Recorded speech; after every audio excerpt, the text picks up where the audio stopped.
Hello everyone, welcome back to our channel. जैसे कि आपको पता है हमारा जो सीटेट का एग्ज़ाम है उसकी नोटिफिकेशन आ चुकी है। आपका जो सीटेट का एग्ज़ाम होगा वो 1 दिसंबर को होगा। हमारा जो सीटेट का पेपर 2 होता है जिसमें आपका 60 मार्क्स का साइंस एंड मैथमेटिक्स का पोर्शन आ रहा होता है या फिर आपका 60 मार्क्स का सोशल साइंस का पोर्शन आ रहा होता है। तो अगर आप सीटेट के रिजल्ट को कभी भी देखोगे ना तो आप देखोगे पेपर 2 का रिजल्ट है ना बहुत ही गंदा आता है। ठीक है, क्योंकि उसका रीज़न क्या होता है, बच्चे है ना जो आपका 60 मार्क्स का पोर्शन होता है साइंस एंड मैथमेटिक्स का या फिर सोशल साइंस का, उसको बहुत इग्नोर करते हैं। ठीक है, वो सीडीपी पढ़ते रहते हैं, लैंग्वेज 1 पढ़ते हैं, लैंग्वेज 2 पढ़ते हैं, लेकिन जो उनका कंटेंट होता है 6 to 8 की एनसीईआरटी होती है उसको इग्नोर करते हैं।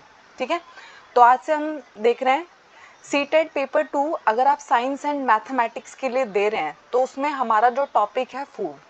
तो अगर आप अपने साइंस के सिलेबस को देखोगे जो 20 मार्क्स का आएगा, 60 में से जो 20 मार्क्स की वेटेज होगी वो इस कंटेंट की होगी। ठीक है, तो क्या क्या टॉपिक्स आपको देखने हैं इसके अंदर? फूड के अंदर आपको क्या क्या टॉपिक देखने हैं? सोर्सेज ऑफ फूड क्या होते हैं, कंपोनेंट्स ऑफ फूड क्या होते हैं, फूड को आप क्लीन कैसे कर सकते हो। उसके बाद मटेरियल्स, डेली लाइफ में यूज होने वाले मटेरियल्स की आपको बात करनी है। The world of the living आपको पढ़ना है। Moving things, people and ideas का थीम आपको पढ़ना है। हाउ थिंग्स वर्क, जिसके अंदर आपको क्या पढ़ना है? Electric current and circuit, magnet. उसके अलावा आपको नेचुरल फिनोमिना पढ़ने हैं और नेचुरल रिसोर्सेज पढ़ना है। ये आपका साइंस का सिलेबस है जिसके लिए आपको 6 to 8 क्लास के एनसीईआरटी पढ़ने हैं। और आज के लेक्चर में हम क्या कवर करेंगे? फूड को कवर करेंगे, सोर्सेज ऑफ फूड को कवर करेंगे, कंपोनेंट्स ऑफ फूड को कवर करेंगे। तो सबसे पहले जो हमारा चैप्टर है वो है फूड, यानी कि खाना। तो खाना आता कहाँ से है? Where does it came from? खाना आपका आता कहाँ से है? तो सबसे पहले जो आपका खाना होता है, जिन चीज़ों से मिलके वो बना होता है उनको हम क्या बुलाते हैं? इंग्रेडिएंट्स बुलाते हैं। हिंदी में हम सामग्री बुलाते हैं। ठीक है, तो आपका जो खाना है, अगर आपको रोटी बनानी है उसके लिए आपको आटा और पानी चाहिए, तो वो क्या है? आटा और पानी क्या किसका रोल प्ले कर रहा है? सामग्री का रोल प्ले कर रहा है। किसके लिए सामग्री है वो? रोटी बनाने के लिए सामग्री है। इंग्रेडिएंट्स क्या कहलाते हैं? हमारे सामग्री कहलाते हैं। आपके जो पेड़ पौधे होते हैं वो आपके फूड इंग्रेडिएंट के सोर्स होते हैं। जैसे कि आपकी जो दालें हैं, आपके जो अनाज है, आपकी जो सब्जियां है, फल है, ये सब कुछ आपको किससे मिलते हैं? पौधों से मिलते हैं। तो जो प्लांट्स होते हैं वो सोर्स होते हैं फूड इंग्रेडिएंट्स का। उसके अलावा जो आपके जानवर है, एनिमल्स है, वो हमें क्या क्या देते हैं? आपको जो दूध मिलता है वो जानवरों से मिलता है, आपको जो मीट मिलता है वो जानवरों से मिलता है, और आपको जो अंडे मिलते हैं वो भी किससे मिलते हैं? जानवरों से मिलते हैं। तो आपके जो प्लांट्स और एनिमल्स होते हैं, जैसे मैंने आपको बताया इस चैप्टर का नाम है food where does it came from. तो आपके प्लांट से आपको फूड मिल सकता है, आपके एनिमल से आपको फूड मिल सकता है। उसके अलावा जो काऊ, गोट एंड बुफेलो होते हैं, गाय, भैंसे और बकरी जो होती हैं, उनसे आपको क्या मिलता है? ऐसे एनिमल्स है जो हमें क्या प्रोवाइड करती हैं? दूध प्रोवाइड करती हैं। ठीक है, और दूध से है ना बहुत सारे प्रोडक्ट बना सकते हो। दूध से आप क्या बना सकते हो? बटर बना सकते हो, क्रीम बना सकते हो, चीज़ बना सकते हो, दही बना सकते हो। ये सारी की सारी चीज़ें आप किससे बना सकते हो? दूध से बना सकते हो। तो इंग्रेडिएंट्स क्या होते हैं ये आपको क्लियर हो गया है। हमें अपना खाना कहाँ कहाँ से मिल सकता है? प्लांट से मिल सकता है, एनिमल से मिल सकता है। उसके बाद है ना कुछ ऐसे प्लांट्स होते हैं जिनके ना दो या दो से ज्यादा पार्ट्स जो होते हैं वो एडिबल हो सकते हैं। एडिबल का मतलब होता है जिनको खाने योग्य, खा सकते हो आप। ठीक है, तो आपके जो सरसों का पौधा होता है उसके जो बीज होते हैं उस उसको हम खाने के लिए इस्तेमाल करते हैं, खाना बनाने के लिए इस्तेमाल करते हैं। उससे जो तेल निकलता है उसको हम इस्तेमाल करते हैं। उसके अलावा जो उसकी पत्तियां होती है उनका हम साग बनाने के लिए इस्तेमाल करते हैं। आपको पता ना सरसों का साग जो होता है, ठीक है, तो उसकी जो पत्तियां होती है वो भी इस्तेमाल होती है, उसके जो बीज होते हैं वो भी खाने में इस्तेमाल होते हैं, यानी कि तेल मिलता है उससे हमें, जिससे हम अपना खाना पकाते हैं सरसों के। अगर आप किसी भी प्लांट को देखोगे तो आपको उसके है ना मेजर दो पार्ट दिखाई देंगे, एक होता है रूट सिस्टम और एक होता है शूट सिस्टम। तो जो धरती के नीचे का पार्ट होता है उसको हम क्या बुलाते हैं? जड़ बुलाते हैं, रूट सिस्टम बुलाते हैं। तो रूट में हमारे पास क्या होता है? प्राइमरी रूट होती है और सेकेंडरी रूट होती है। और जो हमारा शूट सिस्टम होता है, जो हमारा तना होता है, उसके अंदर आपको क्या क्या देखने को मिलेगा? आपको उसके अंदर पत्तियां देखने को मिलेगी, तना देखने को मिलेगा, फ्रूट देखने को मिलेगा, फ्लावर देखने को मिलेगा, नोड एंड इंटरनोड देखने को मिलेगी, और बड। तो जो नया सा पत्ती निकल के आ रही होती है, नई सी तना निकल के आ रहा होता है, उसको हम क्या बुलाते हैं? बड बुलाते हैं। ठीक है, जो दो नोड्स होती हैं, ठीक है, जहां से पत्तियां निकल रही होती है उनके बीच का जो एरिया होता है उसको हम क्या बुलाते हैं, इंटर नोड बुलाते हैं। ठीक है, तो आपको मालूम होना चाहिए कि प्लांट्स के क्या क्या पार्ट्स हो सकते हैं। प्लांट के एक से ज्यादा पार्ट्स खाने के लिए इस्तेमाल किए जा सकते हैं। ठीक है, उसके बाद है ना स्प्राउटेड दाल क्या होती है, आपने है ना बहुत बार सुना होगा कि जो दाल होती है वो प्रोटीन का बहुत ही रिच सोर्स होती है, और कभी कभी हम क्या करते हैं दालों को स्प्राउट करके खाते हैं। तो अगर आप है ना थोड़ी सी मूंग दाल लोगे, उसको पानी में भिगो दोगे और उसको एक दिन के लिए आप उसका पानी निकाल के ड्रेन करके गीले कपड़े में लपेट के रख दोगे, तो आपको है ना अगले दिन है ना छोटे छोटे छोटे उसमें से स्प्राउटिंग हुई दिखेगी। क्या होता है, ये जो व्हाइट स्ट्रक्चर बाहर निकल के आया है, ये उसका तना जो बाहर निकल के आता है, इन सीड्स को हम क्या बुलाते हैं, स्प्राउटेड सीड्स बुलाते हैं, जो बहुत ही रिच सोर्स होता है प्रोटीन का। ठीक है, स्प्राउटेड दाल खाना हेल्थ के लिए बहुत ज्यादा अच्छा होता है, और अगर आप इसको है ना जमीन में लगा दोगे तो पूरा का पूरा प्लांट भी इसके अंदर से बन जाएगा। लेकिन हम क्या करते हैं, 1 या 2 दिन स्प्राउट करके इसको खाने के लिए इस्तेमाल कर लेते हैं। ठीक है, नेक्स्ट है आपकी जो मधुमक्खियां होती है। ठीक है, तो मधुमक्खियां क्या करती है, आपके जो पौधे हैं, आपके जो फूल है, उनके ऊपर बैठती है और उनका जो स्वीट जूस है जिसको हम नेक्टर बुलाते हैं, उसको किस में कन्वर्ट कर देती है, उसको चूस जाती है और उसको किस में कन्वर्ट कर देती है, हनी में कन्वर्ट कर देती है। ठीक है, तो आपको हनी कैसे मिलता है, हनी बनने का प्रोसेस क्या होता है, सबसे पहले मधुमक्खियां जाएंगी, वो टेस्टी टेस्टी फ्लावर्स पे बैठेंगी। ठीक है, उनका जो टेस्टी स्वीट जूस है जिसको हम नेक्टर बुलाते हैं, आपको मालूम होना चाहिए कि नेक्टर क्या होता है।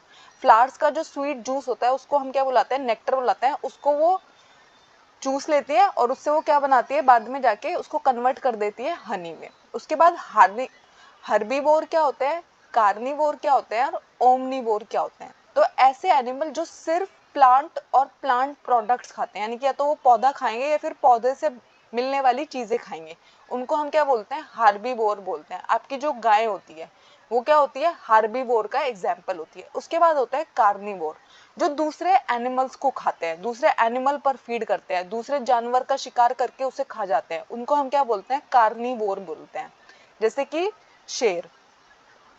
उसके बाद आते हैं हमारे ओमनीवोर, तो ऐसे एनिमल जो प्लांट्स भी खाते हैं और एनिमल्स भी खाते हैं, उनको हम क्या बुलाते हैं, ओमनीवोर। और जो हम होते हैं, ह्यूमंस होते हैं, वो देखो वेजिटेरियन खाना भी खाते हैं, नॉन वेजिटेरियन खाना भी खाते हैं, तो वो भी ओमनीवोर का एग्जाम्पल होते हैं। उसके बाद आता है कंपोनेंट्स ऑफ फूड, ये तो थे हमें फूड किस किस सोर्स से मिल सकता है। उसके बाद आते हैं हमारे कंपोनेंट्स ऑफ फूड क्या होते हैं। तो सबसे पहले न्यूट्रिशन किसको कहते हैं, पोषण किसको कहते हैं। तो आपके जो फूड इंग्रेडिएंट्स होते हैं, फूड सामग्री होती है, उसके अंदर है ना बहुत सारे इंपॉर्टेंट कंपोनेंट्स होते हैं जिनकी जरूरत हमारी बॉडी को होती है। तो जो ये इंपॉर्टेंट कंपोनेंट्स हमारी बॉडी के द्वारा जिनकी जरूरत होती है, जो हमारी बॉडी को चाहिए होता है, उनको हम क्या बुलाते हैं, पोषण बुलाते हैं, न्यूट्रिएंट्स बुलाते हैं। ठीक है, हमारे खाने में जो मेजर पोषण होते हैं वो क्या हो सकते हैं, कार्बोहाइड्रेट्स हो सकते हैं, प्रोटीन हो सकते हैं, फैट जिसको हम हिंदी में वसा कहते हैं, और विटामिन एंड मिनरल्स। ठीक है, आपके खाने में है ना carbohydrate, protein, fat, vitamin, minerals के अलावा क्या क्या हो सकता है, डाइटरी फाइबर और वाटर भी प्रेजेंट होता है जो हमारी बॉडी के लिए रिक्वायर्ड होता है। ठीक है, तो पानी भी चाहिए आपको, डाइटरी फाइबर्स भी चाहिए। फाइबर जो होता है वो बहुत इंपॉर्टेंट रोल प्ले करते हैं हमारी हेल्थ के लिए।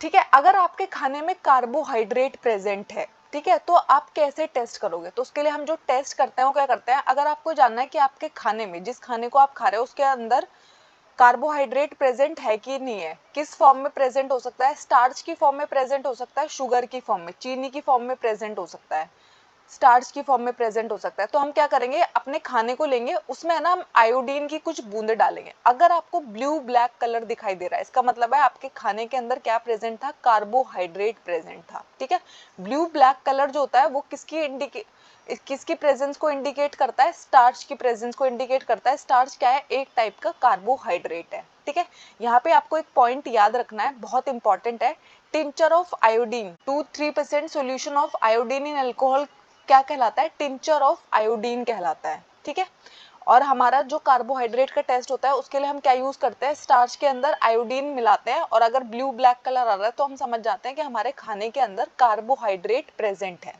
ठीक है, अगर आप वसा के लिए टेस्ट करना चाहते हैं, फैट्स के लिए टेस्ट करना चाहते हैं, तो आप अपने फूड को लोगे और उसको आप है ना एक पेपर में रैप कर दोगे। जब आप रैप कर दोगे थोड़ी देर के बाद देखोगे आपके पेपर के ऊपर है ना बहुत सारे ऑयली पैचेस आ जाएंगे जब आप पूरी बनाते हो।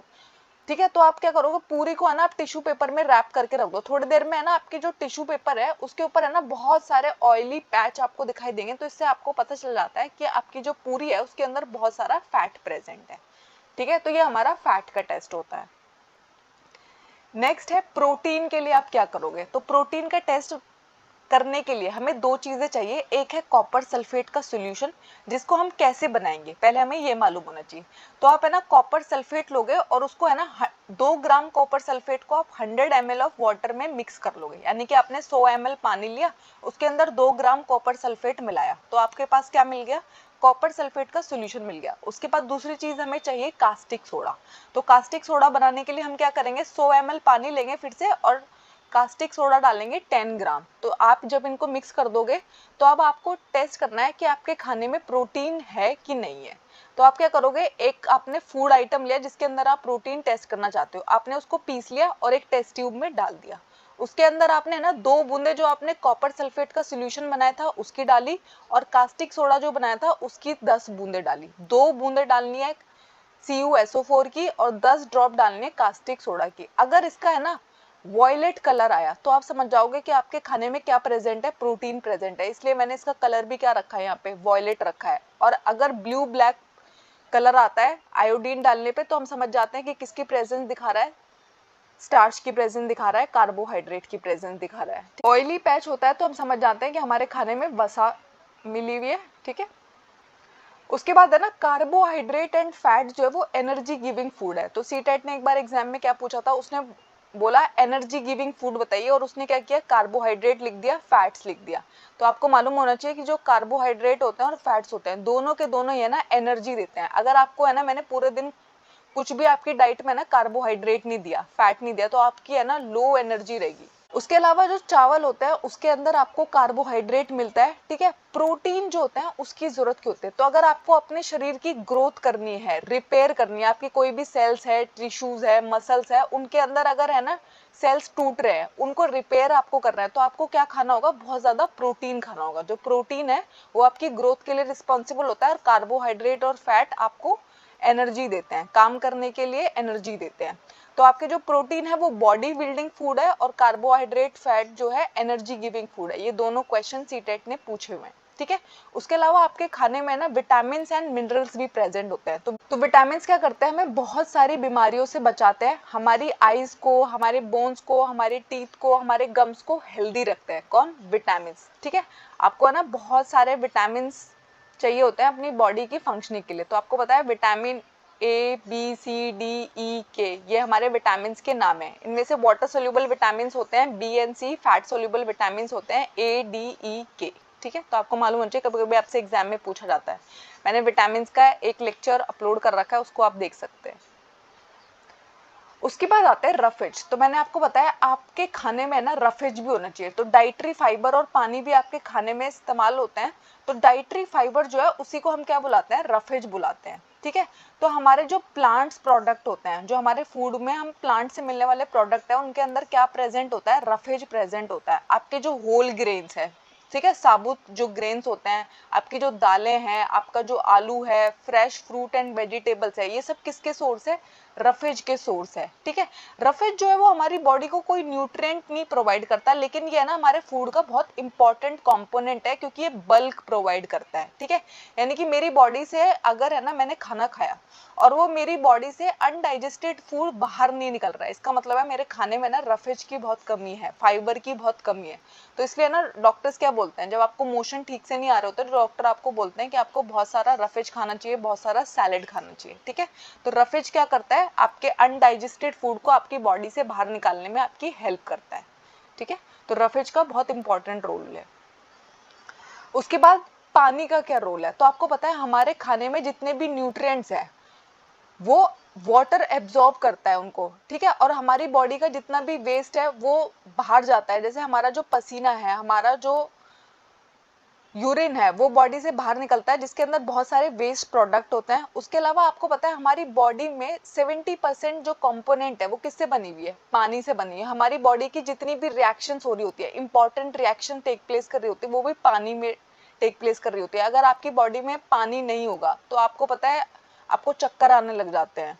ठीक है, तो इसलिए ना पानी बहुत ज़्यादा इंपॉर्टेंट है। आपको है ना पानी सिर्फ पानी से ही नहीं मिलता है, बाकी लिक्विड से भी आपको पानी मिलता है। जैसे अगर आप पानी पी रहे हो तो ठीक है, लेकिन अगर आप मिल्क पी रहे हो, चाय पी रहे हो, तो उनसे भी आपको वाटर मिल रहा होता है। उसके बाद होता है बैलेंस्ड डाइट, किसको बोलते हैं। तो आपको पता है खाना तो सब खा रहे होते हैं, लेकिन क्या आपका खाना बैलेंस्ड डाइट है?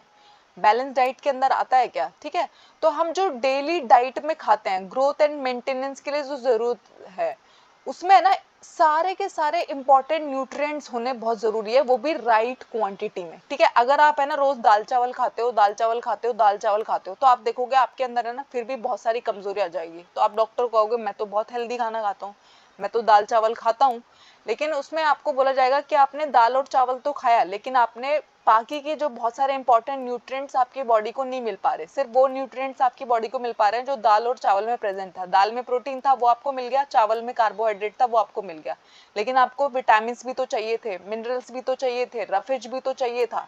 तो ये सब चीजें नहीं है। तो अगर ना तो किसी चीज की बहुत कमी होना, ना कोई चीज बहुत ज्यादा होना, ठीक है, हमारी डाइट में अगर गुड अमाउंट ऑफ रफेज है, वाटर है, मिनरल्स है, न्यूट्रिएंट्स है, कार्बोहाइड्रेट है, प्रोटीन है, फैट्स है, अगर हर चीज का एक बैलेंस है, अगर आप एक बैलेंस्ड मील खाते हो तो उसको आप क्या बोलते हो? बैलेंस्ड डाइट बोलते हो। ठीक है, तो आपके फूड में ना सब कुछ प्रेजेंट होना चाहिए। आपको फ्रूट्स भी खाने चाहिए, आपको सैलेड भी खाना चाहिए, आपको दाल भी खानी चाहिए, आपको चावल भी खाने चाहिए, आपको रोटी भी खानी चाहिए, क्योंकि हर एक चीज है ना डिफरेंट डिफरेंट कंपोनेंट आपको प्रोवाइड कर रही होती है। तो जिसमें है ना राइट क्वांटिटी में सारे न्यूट्रिएंट्स प्रेजेंट होते हैं, उसको हम क्या बुलाते हैं? बैलेंस्ड डाइट बुलाते हैं। ठीक है, उसके बाद अगर आप है ना बहुत सारी सब्जी और फलों की स्किन को देखोगे, जो उनकी आउटर कवरिंग होती है, उसके अंदर है ना बहुत सारे इंपॉर्टेंट विटामिन एंड मिनरल्स होते हैं। ठीक है, तो अगर आप अपनी सब्जियों को देखो, धोना तो बहुत जरूरी है, क्योंकि अगर आप धोगे नहीं तो उस पर है ना बहुत सारे पेस्टिसाइड्स हो सकते हैं, केमिकल्स हो सकते हैं, जो हमारे लिए वैसे भी हार्मफुल है। जब आप सब्जियों का छिलका उतार देते हो, फलों का छिलका उतार देते हो, तो बहुत सारे इंपॉर्टेंट जो मिनरल्स एंड न्यूट्रिएंट्स है वो भी हम खो देते हैं। ठीक है, बहुत सारे विटामिन हमारे खो जाते हैं। और अगर आप चावल और दालों को बार बार धो रहे हो, तो उनके अंदर भी जो बहुत सारे विटामिन एंड मिनरल्स प्रेजेंट थे ना, वो भी वॉश अवे हो जाते हैं। ठीक है, लेकिन धोना भी बहुत इंपॉर्टेंट है, क्योंकि पता नहीं कहाँ कहाँ उसको स्टोर करके रखा गया होगा। लेकिन उसके अलावा जब आप कुकिंग करते हो, ठीक है, तो उसमें है ना बहुत सारे important protein and minerals, nutrients lost हो जाते हैं अगर आप बहुत ज्यादा कुकिंग करते हो। देखो, इसलिए ना कुछ चीजें आपको कही जाती है कि इनको पका के नहीं खाना है, इनको कच्चे खाओ। जो आपके फ्रूट्स होते हैं, उनको अगर आप पका के खा रहे हो ना, तो उनके अंदर जो इंपॉर्टेंट मिनरल्स एंड न्यूट्रिएंट्स है वो आपकी बॉडी को उतने ज्यादा नहीं मिलेंगे। ठीक है, और उसके अलावा आपका जो विटामिन सी है, अगर आप उसको कुक करते हो ना, तो वो है ना डिस्ट्रॉय हो जाता है। ठीक है, तो अगर आप अपने कच्चे मतलब आपके जो खट्टे फल होते हैं, उनके अंदर विटामिन सी का लेवल बहुत हाई होता है, तो अगर आप उसको है ना बॉईल करके खा रहे हो, उसको कुक करके खा रहे हो, तो आपका सारा विटामिन सी आपको नहीं मिल पाएगा, वो डिस्ट्रॉय हो जाता है। तो आपको याद रखना है कि ऐसा कौन सा विटामिन होता है जो कुक करने में डिस्ट्रॉय हो जाता है, तो विटामिन सी ऐसा विटामिन होता है। ठीक है, उसके बाद होता है ओबेसिटी। क्या होती है? ठीक है, मोटापा किसको कहते हैं? तो अगर आपकी बॉडी के अंदर है ना एबनॉर्मल और एक्सेसिव फैट एक्यूमुलेट हो रहा है और आपकी हेल्थ के लिए है ना रिस्क बन रहा है, प्रॉब्लम क्रिएट कर रहा है, अगर आप बहुत ज्यादा फैट रिच खाना खाते हो, तो आपको क्या हो जाएगी? ओबेसिटी हो जाएगी, मोटापा हो जाएगा। ठीक है, अगर एक इंसान है ना खाना तो खा रहा है, ठीक है, लेकिन उसमें है ना पर्टिकुलर न्यूट्रिएंट मिसिंग है बहुत लंबे टाइम तक, यानी कि वो दाल चावल खाता रहा, दाल चावल खाता रहा, लेकिन उसके खाने में बाकी के इंपॉर्टेंट न्यूट्रिएंट्स मिस हो गए, तो उसको हम क्या बुलाते हैं? डेफिशिएंसी हो जाएगी उसके शरीर के अंदर। आप देखोगे, जैसे कि सोचो एक इंसान कभी पालक नहीं खाता, हरी पत्तेदार सब्जियां नहीं खाता, तो उसके अंदर आप देखोगे आयरन की डेफिशिएंसी हो जाती है। तो जब आप है ना किसी इंपॉर्टेंट न्यूट्रिएंट को कंटिन्यूअसली सालों तक मिस कर रहे हो, तो उसकी आपके शरीर में कमी हो जाती है, जिसको हम क्या बुलाते हैं? डेफिशिएंसी बुलाते हैं, कमी हो जाना। ठीक है, और इसकी वजह से आपको है ना डिजीजेस हो सकते हैं। एक पर्टिकुलर न्यूट्रिएंट की कमी बहुत ज्यादा लंबे समय तक होने की वजह से आपको डेफिशिएंसी डिजीज हो सकती है। किसी चीज की कमी हुई और उसकी वजह से, अब देखो जैसे आयरन कम हो गया तो आपको अनीमिया हो जाएगा। ठीक है, बहुत सारे लोग होते हैं इंडिया में है ना, स्पेशली ये प्रॉब्लम है इंडिया में, जो वुमेन है और बच्चे हैं उनके अंदर है ना मैक्सिमम एनीमिया देखा जाता है, क्योंकि जो फूड है, फूड की जो क्वालिटी उनको दी जाती है वो इतनी अच्छी नहीं होती। ठीक है, आपको पता है हमारे यहाँ पे जो वुमेन होती है, जो बच्चे होते हैं, उनको उतनी अच्छी क्वालिटी का फूड नहीं दिया जाता, स्पेशली अगर वो पुअर स्टेटस से बिलोंग करते हैं तो उनके लिए प्रॉब्लम और भी ज़्यादा बढ़ जाती है। उनके खाने में डेफिशिएंसी रहती है और उसकी वजह से क्या हो जाता है, उन्हें डेफिशिएंसी डिजीज हो जाती है। तो अगर आप किसी पर्टिकुलर न्यूट्रिएंट को बहुत टाइम तक नहीं खा रहे हो और उसकी कमी होने की वजह से आपके शरीर में बीमारी आ रही है तो उसको हम क्या बुलाते हैं, डेफिशिएंसी डिजीज बुलाते हैं। ठीक है, ये देखो बहुत ही कॉमन डिजीज देखने को मिलती है दो, एक होती है क्वाशिरकर और एक होती है मरासमस। तो मरासमस में तो एकदम मरेला हो गया है इंसान, एकदम मतलब उसकी हालत एकदम हड्डी पसली सब दिखने लग जाती है उसकी। ठीक है, ये तो है मरासमस, याद रखने का तरीका है, मतलब इसको लिटरली मत ले लेना, याद रख रहे आपको, इसलिए मैंने आपको बताया। क्वाशिरकर में क्या होता है, इंसान दुबला तो जाता है लेकिन इसका जो पेट वाला पोर्शन होता है उसके अंदर ओडीमा देखने को मिलता है, स्वेलिंग देखने को मिलती है। आपका जो पेट वाला एरिया होगा ना वो बहुत फूला रहेगा, उसमें पूरा ऐसे लगेगा जैसे पानी सा भर रखा है। ठीक है, ये होता है क्वाशिरकर के अंदर। तो अब आपको देखना है क्वाशिरकर कब होती है और मरासमस कब होती है। तो अगर एक पर्सन है ना, उसको प्रॉपर प्रोटीन नहीं मिल रहा है, यानी कि वो खाना खाता है लेकिन उसके खाने में है ना प्रोटीन की बहुत कमी है, तो उसकी जो ग्रोथ है वो बहुत कम हो जाएगी, उसका जो चेहरा है वो स्वेल कर जाएगा, उसके बालों का कलर उड़ने लगेगा। तो इसको हम क्या बुलाते हैं, उसको डायरिया हो जाएगा, उसको हम बुलाते हैं क्वाशिरकर। तो क्वाशिरकर का जो पेशेंट होता है उसके अंदर प्रोटीन की कमी होती है, यानी कि उसके खाने में क्या मिसिंग है, प्रोटीन मिसिंग है। ठीक है, मरासमस में क्या होता है, प्रोटीन तो है ही नहीं इसके खाने में, इसके खाने में कार्बोहाइड्रेट की भी बहुत कमी है। तो कार्बोहाइड्रेट एंड प्रोटीन दोनों ही नहीं है एकदम, इसलिए मरेला थकेला हो गया है ये इंसान, इसकी हड्डी पसली सब दिखाई दे रही है। ठीक है, मरासमस, मरा मरा मरेला हो गया है।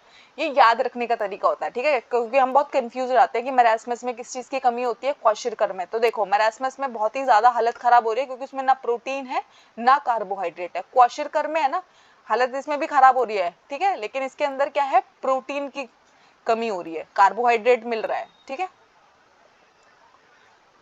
तो ऐसा पर्सन जो है वो बहुत ज्यादा पतला बन जाता है, बहुत ज्यादा थिन हो जाता है, इतना थिन हो जाता है कि ये सही से मूव भी नहीं कर पाता, इसको चलने तक में दिक्कत होने लग जाती है। ऐसा कब होता है, मरासमस के अंदर होता है। ठीक है, उसके बाद है ना हमारी बुक के अंदर एक टेबल दी हुई है जिससे बहुत सारे क्वेश्चन पूछे जाते हैं। तो जो आपका विटामिन ए होता है, इसकी अगर आपके शरीर में कमी हो रही है, अगर आप विटामिन ए नहीं ले रहे हो, आपके खाने में विटामिन ए की कमी है, तो आपको है ना रात में देखने में दिक्कत होने लगती है, जिसको हम क्या बोलते हैं, नाइट ब्लाइंडनेस बोलते हैं, लॉस ऑफ विजन बोलते हैं। ठीक है, तो पहले तो आपको रात में देखने में दिक्कत होने लगेगी, धीरे धीरे आपको पूरा कंप्लीट विजन भी आपका लॉस हो सकता है। उसके बाद आता है हमारा विटामिन बी1, जिसकी वजह से हमें कौन सी बीमारी होती है, अगर आपके खाने में बी1 की कमी है तो आपको बेरी बेरी नाम की बीमारी हो जाती है। आपकी जो मसल्स है वो बहुत कमजोर हो जाती है और आप में है ना काम करने की क्षमता बिल्कुल नहीं बचती। अगर आप हमेशा है ना बहुत ही लो एनर्जी पे रहते हो, आपकी मसल्स बहुत ज्यादा वीक है, एक्सेसिव वीक है, तो आपको अपना विटामिन बी चेक कराना चाहिए, विटामिन बी1 स्पेशली। ठीक है, उसके बाद आता है आपका विटामिन सी। अगर आप खट्टे फल नहीं खाते हैं, खट्टी चीजें नहीं खाते हैं, तो आपके अंदर क्या होगा, आपके जो दांत है उनके अंदर से ब्लीडिंग होने जाती है, आपके जो मसूड़े होते हैं उनके अंदर से ब्लीडिंग होने लग जाती है, और आपके है ना जो भी चोट आपके शरीर में लग रही है उसको ठीक होने में ना बहुत ज्यादा टाइम लगता है। तो इस बीमारी को हम क्या बुलाते हैं, स्कर्वी बुलाते हैं। एग्जामिनर्स का फेवरेट है ये, सीटेट में पता नहीं कितनी बार आया है, जीके में पता नहीं कितनी बार आया है, कोई भी कॉम्पिटेटिव आप एग्जाम दो तो आप देखोगे विटामिन सी स्कर्वी डिजीज बहुत बार पूछी जाती है, बहुत फेवरेट है ये उनका। आपको पता है विटामिन सी ऐसा विटामिन है जिसको अगर आप हीट करते हो, कुक करते हो तो खराब हो जाता है। मिल्क के अंदर कौन सा विटामिन नहीं मिलता है, विटामिन सी नहीं मिलता है। ये सारे पॉइंट्स आपको विटामिन सी के बारे में याद रखना है। और अगर आपको विटामिन के लेक्चर में कोई प्रॉब्लम है तो आपको विटामिन का एक लेक्चर जाके देखना है, मेरे चैनल पे वो ऑलरेडी मैंने पोस्ट किया हुआ है। ठीक है, इनके साइंटिफिक नेम भी आपको वहाँ याद हो जाएंगे। विटामिन डी जो होता है उसमें आपकी हड्डियां जो है ना बहुत ही कमजोर बन जाती है, एकदम मुड़ी हुई हो जाती है, बहुत ही मतलब कोई आपको जोर से आके मार भी देना तो आपकी हड्डी टूट सकती है। ठीक है, तो ये बीमारी कौन सी होती है, रिकेट्स होती है। विटामिन सी के बाद जो एग्जामिनर का फेवरेट क्वेश्चन है वो विटामिन डी है। रिकेट्स बीमारी बहुत बार पूछी जाती है, जीके में भी पूछी जाती है, सीटेट में भी पूछी जाती है, आप टीचिंग कॉम्पिटेटिव एग्जाम दो वहां भी पूछी जाती है। ठीक है, उसके बाद होता है कैल्शियम। तो आपको पता है कैल्शियम ना हमारे शरीर में बहुत सारे रोल इंपॉर्टेंट रोल प्ले करता है। तो आपकी जो हड्डियां होती है वो कैल्शियम से बनी हुई है, आपके जो दांत है वो कैल्शियम से बने हुए हैं। तो अगर आपके शरीर में कैल्शियम की कमी होगी तो आपकी हड्डियां कमजोर हो जाएगी, आपके दांत कमजोर हो जाएंगे, आपके दांत खराब हो जाएंगे। ठीक है, उसके अलावा अगर आपके खाने में नमक में आयोडीन की कमी है तो क्या होगा, आपको गोइटर हो जाता है। आपके गले में जो है ना थायराइड ग्लैंड प्रेजेंट होता है उसके अंदर है ना स्वेलिंग आने लग जाती है। ठीक है, और आपके दिमाग का विकास भी है ना खराब होने लग जाता है, यानी कि बच्चे की जो मेंटल एबिलिटी है वो भी वीक होने लग जाती है। किसकी वजह से? गॉइटर की बीमारी की वजह से। गॉइटर जो है वो एक डेफिशिएंसी डिजीज है। किसकी डेफिशिएंसी होने के बाद आपको गॉइटर होता है? आयोडीन। अगर आपके खाने में, आपके नमक में स्पेशली आयोडीन है। बहुत के अलावा होता है आयरन। तो अगर आपके खाने में ना आयरन की कमी है तो आपको एनीमिया हो जाता है, आपको चक्कर आने लग जाते हैं, आपको कोई भी काम करते हुए बहुत थकावट फील होती है, कमजोरी फील होने लग जाती है, सांस फूलने लग जाता है। तो ये क्या होता है? एनीमिया के साइन होते हैं। इंडियन वुमेन और बच्चों के अंदर एनीमिया बहुत ज्यादा प्रॉब्लमेटिक है, क्योंकि क्या होता है, मदर के अंदर एनीमिया होता है, फिर जब बच्चा पैदा होता है तो वो भी एनीमिक होता है। तो मोस्ट ऑफ द टाइम मैंने वो चीजें कभी मिल ही नहीं पा रही होती है। तो आयरन का लेवल अगर लो है आपके खाने में, अगर आप पालक नहीं खाते हो, आप हरी पत्तेदार सब्जियां नहीं खाते हो, आप गुड़ नहीं खाते हो, आंवला नहीं खाते हो, तो आपके अंदर क्या होता है? एनीमिया हो जाता है, आयरन की डेफिशिएंसी हो जाती है, ठीक है। और आपका जो हीमोग्लोबिन है वो सही से कैरी नहीं हो पाता, वीकनेस आ जाती है। ये है हमारी सारी की सारी डेफिशिएंसी डिजीज जो आपके बुक्स में दी हुई है। उसके बाद एक एक्स्ट्रा पॉइंट आपको जो याद रखना है, पॉइंट टू बी नोटेड में, ठीक है। विटामिन डी जो है वो हमारा शरीर खुद बना सकता है सनलाइट की प्रेजेंस में। इसलिए अगर आप है ना, बहुत सुबह वाली जो धूप होती है, नई नई जो धूप निकल रही होती है, अगर उसमें जाके आप बैठते हो तो आपका शरीर जो क्या करता है, विटामिन डी को बना रहा होता है सनलाइट की प्रेजेंस में। बहुत सारे लोग क्या करते हैं आजकल, वो फ्लैट सिस्टम में रह रहे होते हैं, वहाँ पर सनलाइट अवेलेबल नहीं होती है, तो इसलिए आप देखोगे आजकल लोगों में विटामिन डी की बहुत ज़्यादा डेफिशिएंसी देखने को मिलती है। Thank you. आई होप इसमें आपको कोई डाउट नहीं है। अगर कोई डाउट है मुझे कमेंट्स में ज़रूर बताइएगा। हमारे चैनल को लाइक कीजिएगा, शेयर कीजिएगा, सब्सक्राइब कीजिएगा।